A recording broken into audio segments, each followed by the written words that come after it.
Good morning, everyone. Tia Kutzer from Bible in 1 Year. This morning, our reading is from Genesis chapter 38. And in the chapter, we meet Tamar, the daughter-in-law of Judah. Judah was the fourth of 12 sons of Jacob. Judah married a Canaanite girl against the will of his grandfather Isaac and his great-grandfather Abraham. Judah and the Canaanite woman had 3 sons, Onan, and Shelah. In verse 6, we read that Judah got Tamar for as a wife. Was evil in the sight of the Lord, and the Lord put him to death. We are not provided with the exact details on his death. Then in verses 8 to 10, Judah instructed Onan to marry Tamar. This Jewish custom is called a levirate marriage. When a brother died and was childless with no heir, his widow was allowed to marry someone else inside the family. It was then the brother-in-law's responsibility to marry her, and the first child to be born would be acknowledged as the child of the brother that died. Onan did not want to produce offspring for his brother. What he did was also evil in the Lord's sight, and the Lord also put him to death. Judah now only had 1 son left. He made a plan in verse 11 because he did not want to also lose Shelah.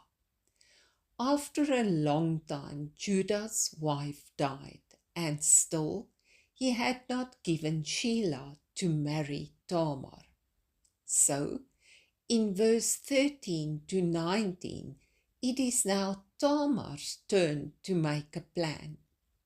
When Judah departed to Timnah, Tamar also went. She veiled her face and sat at the entrance to Enaim on the way to Timnah. Judah saw her and thought she was a prostitute. He wanted to sleep with her and promised to give her a young goat from his flock. She insisted on a guarantee, and Judah gave her his ring with its cord and his staff.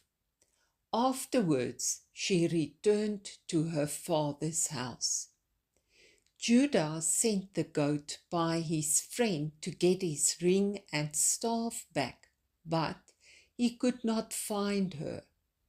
In verse 24, 3 months passed, and Judah was informed that Tamar was pregnant. He wanted to burn her alive, but then she presented the ring with its cord and his staff, proving that he was the father of her child. He then acknowledged that he was the one to blame because he did not give his son Shelah to her as husband. Judah never slept with her again. Tamar gave birth to twins. They were named Perez and Zerah.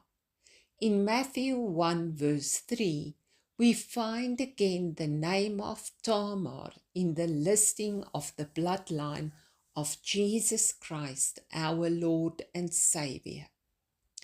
Tamar, so insignificant, a Canaanite girl, and yet taken up in the bloodline of Jesus Christ. Do you also feel insignificant? Do you also suffer from wrong decisions taken by others?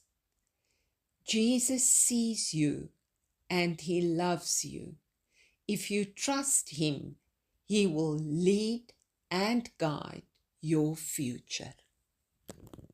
Amen. May you have a wonderful and blessed day.